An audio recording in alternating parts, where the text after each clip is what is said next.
Good morning, evening, afternoon. I'm tatocat. Welcome to my channel. Today we're playing Echoes, a Lucid9 Fangame. Previously, well, we learned more about Eris, and then she got shooed away, and then we run into Emmy in a very serious boss mode, Emmy, and now we're looking at a letter, which is surprising because like nobody sends letter these days. Those days, that days, in the future. Alright, let's continue. I was wondering when things would get interesting again. I looked down, turning my attention to the first paragraph of text on the crimson-tinted missive. Oh, did I miss a thingy? No, okay. To the Special Services Division operative formerly designated Lucid9. Before divulging the purpose of this message to you, I would like to clarify that it is neither a summons to court nor a notice of impending extrajudicial action against you or your organization. Question, why is it on all caps? Why are you yelling at me? I don't appreciate it. The Security and Intelligence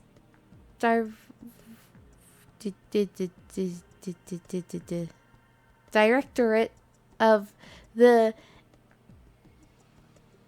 Limniscape Corporation has reached a binding verdict that your diplomatic and martial capabilities signify unprecedented utility. As the agent responsible for observing and assessing your abilities as a notable paramilitary asset of the Way Forward Corporation and an established person of interest to the Office of Communications, I have been dispatched to meet with you at a locus within your jurisdiction. At a locus? Okay.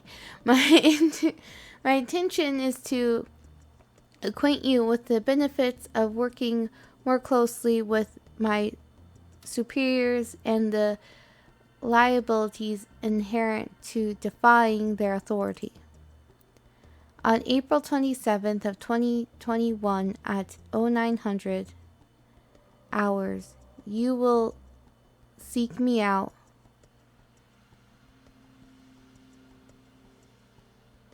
Isn't it not 2021? You'll see me out and find me at an indoor table of the establishment publicly known as Hikari's Bar and Grill within District 2's Central Quarter. Aren't we not supposed to be doing things because of this whole virusy whatnot thingamajig?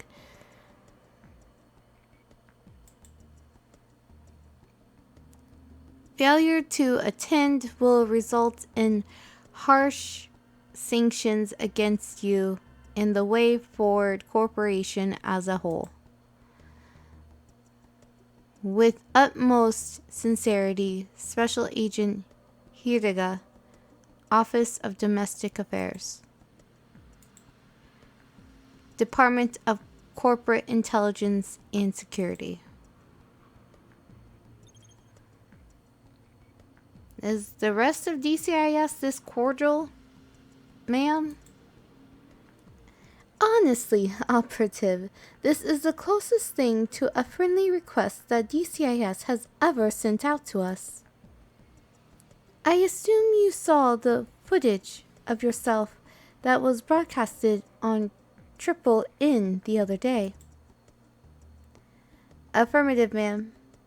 Not sure why they'd want to clue the entire city in on my existence, though.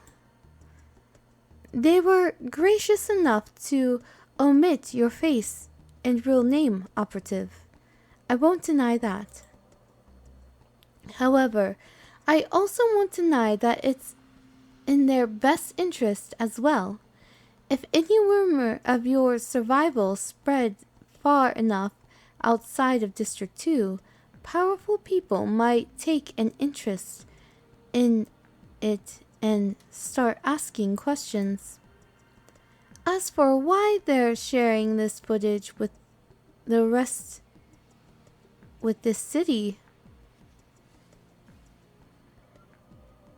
Operative, I have no clue.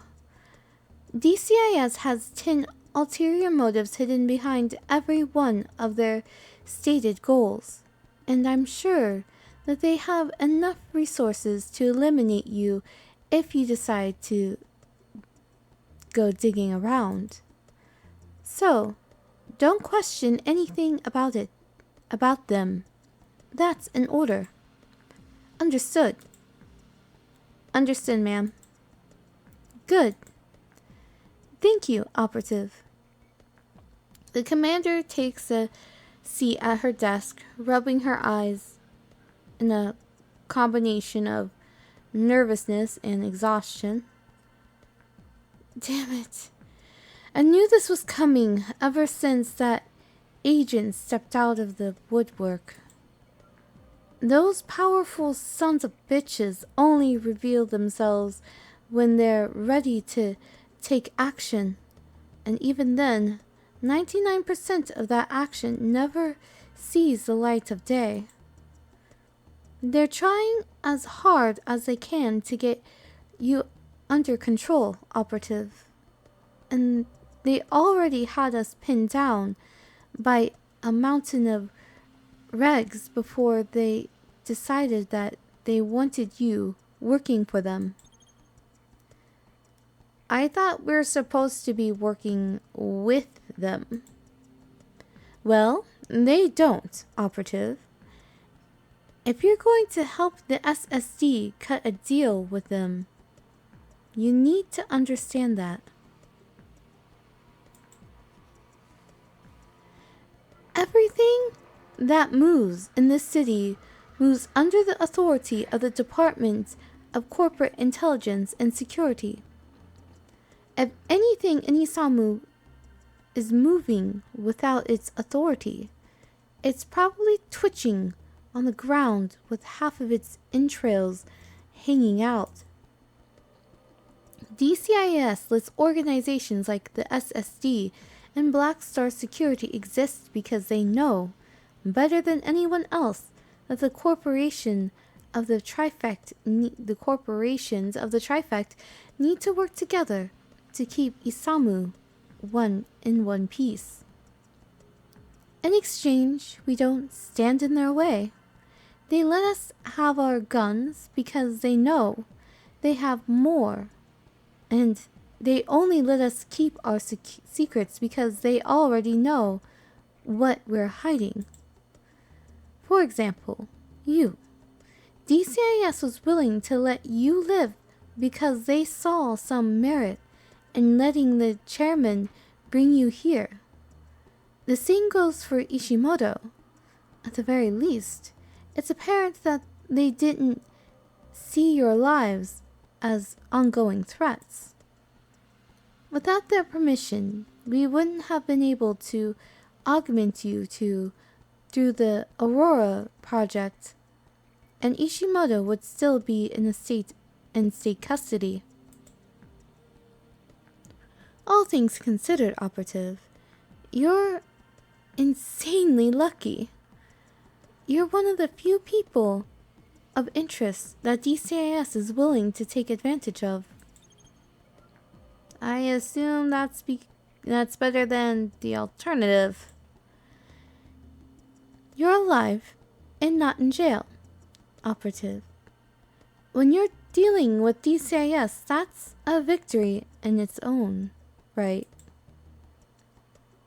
Then what does a defeat look? The commander flashes me a glare of exasperation, borderlining on spite.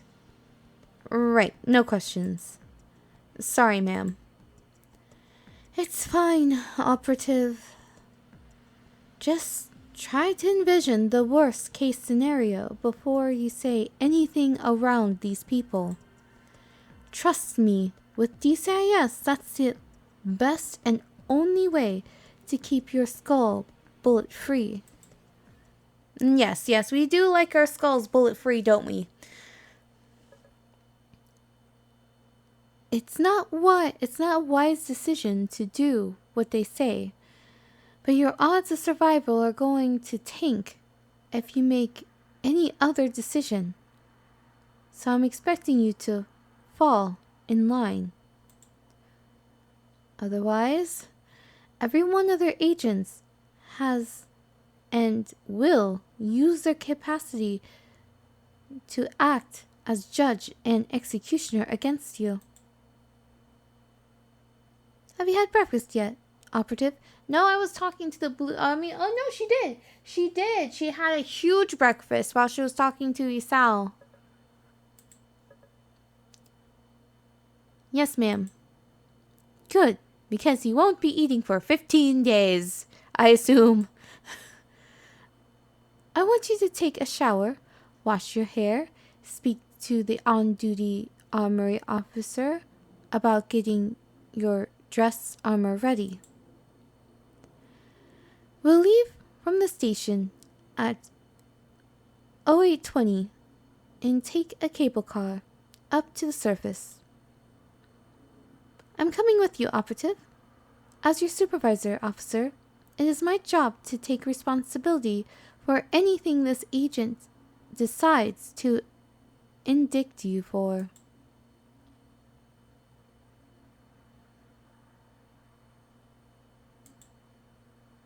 Let's make sure it's delivered. Chances are it's going to be a lot.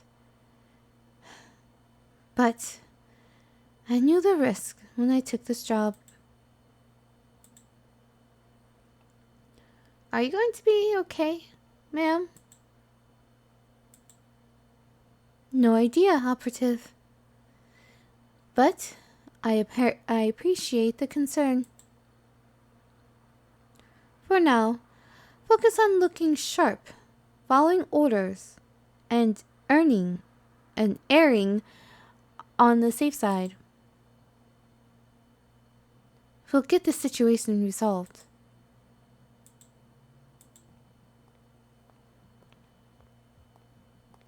Oh, I thought we were going to do a whole thing where I get to like buy weapons or ammo or whatever. But okay. You're right on time, operative. Ready to get going? I have no other choice. Affirmative. Affirmative, ma'am. Alright. Let's go. Be respectful out there, operative. And remember, you know nothing about DCIS.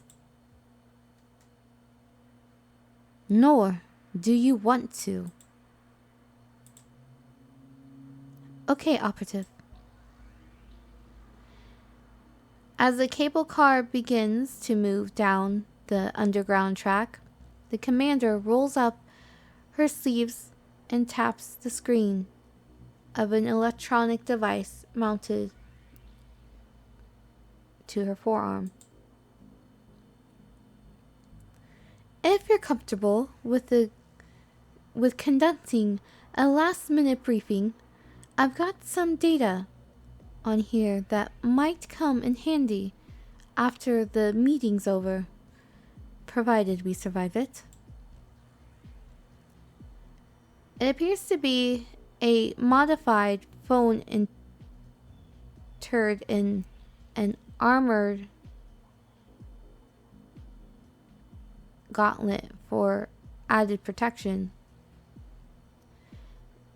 Not necessarily a light or practical design, but one definitely built to withstand punishment.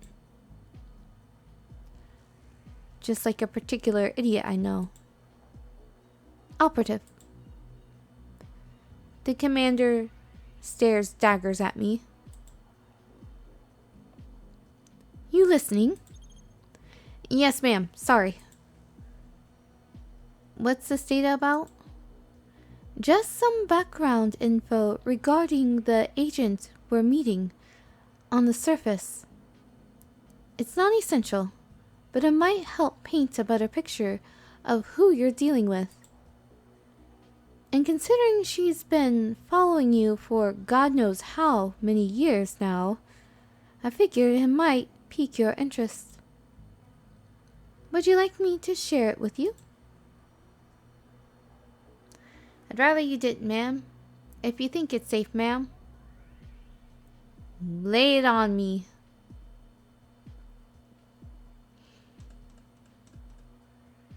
I mean, I'm going to trust Emmy on this. She seems to know her shit. So, if you think it's safe, if you think it's safe, ma'am. Honestly, Operative, as poorly as safety and DCIS agents go together, I wouldn't offer to share anything with you if I knew it would put us at disadvantage. Give me a sec to get this open. I know, I didn't choose green for once.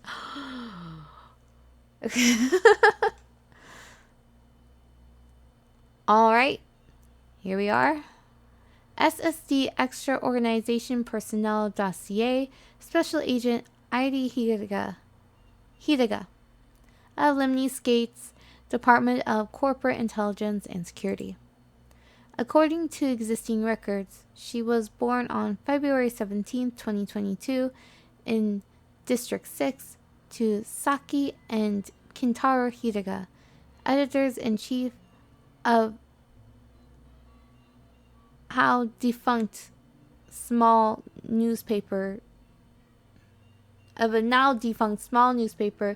known as the Isamu Citizens Tribune.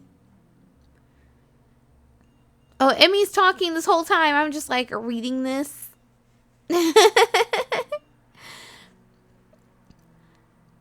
An investigation conducted by the Isamu Police Department found that on September 14th, 2033, Airi's parents were fatally shot and she was left in the care of the orphanage network, and non-profit subsidiary of Limniscape known as the Youth Resistance Initiative.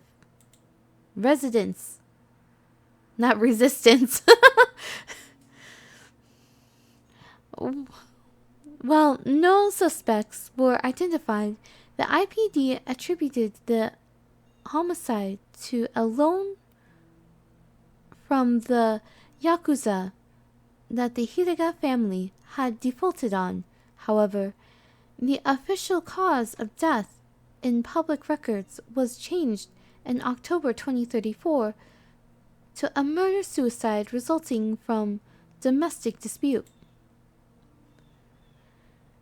After enrolling in the Isamu Imperial Boarding Academy in 2035 under corporate custody, legal guardianship rights to Airi were purchased from Limniscape by a detective named Shigure Inamoto in December 2036. Until April 2038, the SSD operatives assigned to monitor the IIBA, primarily to protect the enrolled family members of corporate employees, noticed that Hiraga was demonstrating a bizarre and continuous pattern of behavior. Reports described her as a quiet, vigilant, agile, and almost invisible student with a keen interest in architecture, information technology, and watching others from far for hours at a time. In the few weeks leading up to the IIBA killings, Hiraga had reportedly shifted her focus to third-year student Yama Ishimoto and second-year student Rui Hayata, disproportionately so after the former was approached by Inamoto, her legal guardian. As the SSD operatives assigned to the facility were not given permission to intervene, Ishimoto and Hayata were forced to assist in the capture of Jiro Ryota in April 2038, believing to have been responsible for the IIB murders as well as the independent killings in District 6. In District 6, that is a 6. It is assumed that Airi Hidega officially gained her title as a special agent of the Department of Corporate Intelligence and Security around or after October 2018, when the organization was founded to serve a now independent Isamu. Since then, DCIS has confirmed multiple instances of Agent Hidega's involvement in our affairs, particularly those concerning the SSD operative designated Lucid9. The commander continues on for the next few minutes, reading off a long list of espionage operations believed by the SSD to be Hidega's work. So she was already an agent before she was even in the school? Wow, they start them young, huh? Included among them are countless instances of tailing, involvement in major record purging, campaign, and even conversation with me and in the past while posing as a patient. Apparently, SSD forensic scientists managed to confirm her identity,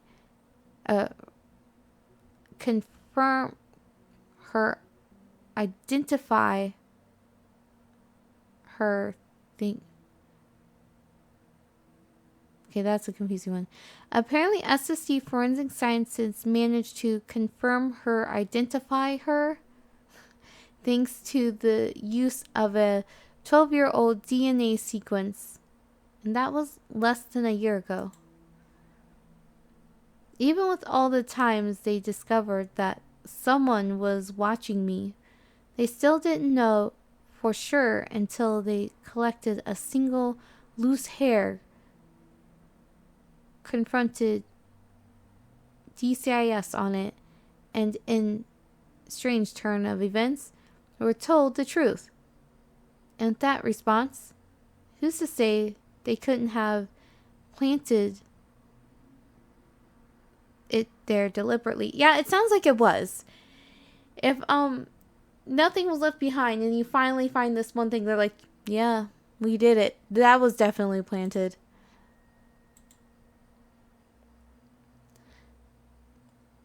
If the wealth of their parent corporation and the skill of Agent Hidega are representative of DCIS as a whole, it's no wonder that the commander is disturbed by their interest in me. If we can only do what they want us to do, we may only know what they want us to know. And if that's either a sign that we're going to gain a powerful ally or a truly terrifying enemy. Regardless, it's a sound incentive to not botch this meeting. Once the tram door opens, I follow the commander down onto the main pathway. Standing in front of the station, on opposite sides of the walkway, are Katsuragi and Tone, who promptly salute us. Yay, Katsuragi and Tone! Commander on deck. 10 hut! Well, maybe not us. At ease.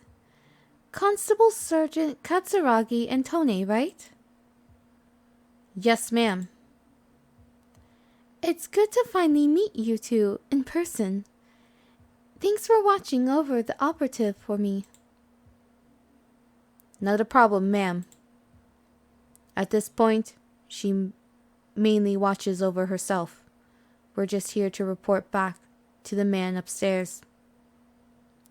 Has Agent Hiraga arrived yet? Her shuttle dropped her off about 5 minutes ago, ma'am. 5 minutes ago? It's only 0845. We better double time, operative.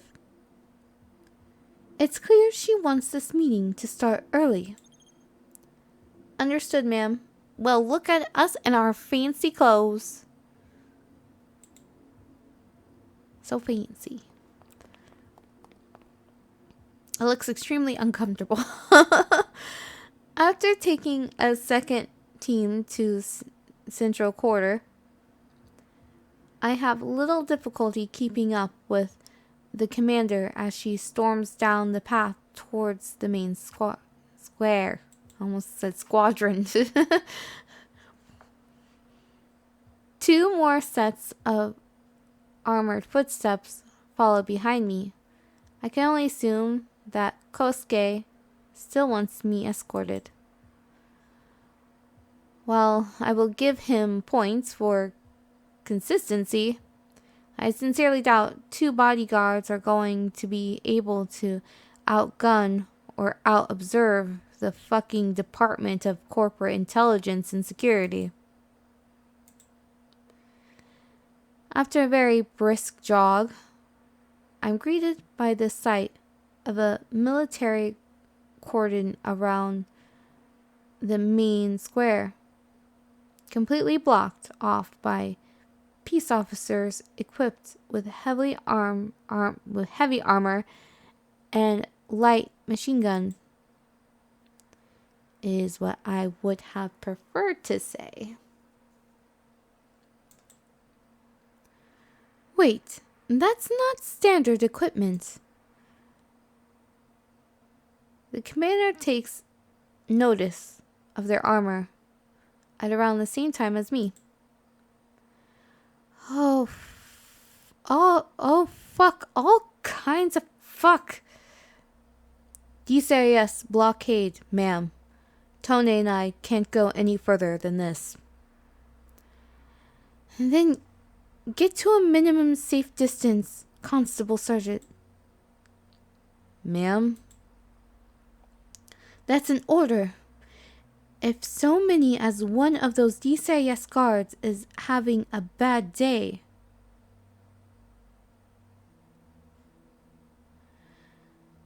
they'll be able to get away scot-free, opening fire on you as soon as they see your guns. Will do, ma'am.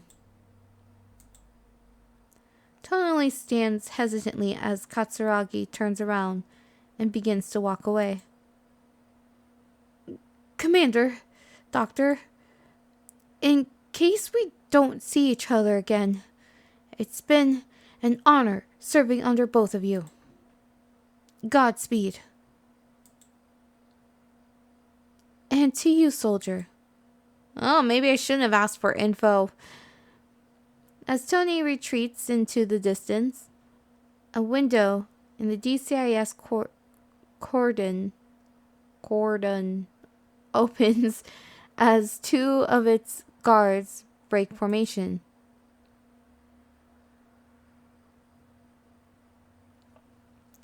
I assume this is Irie. Touching, but ultimately unnecessary.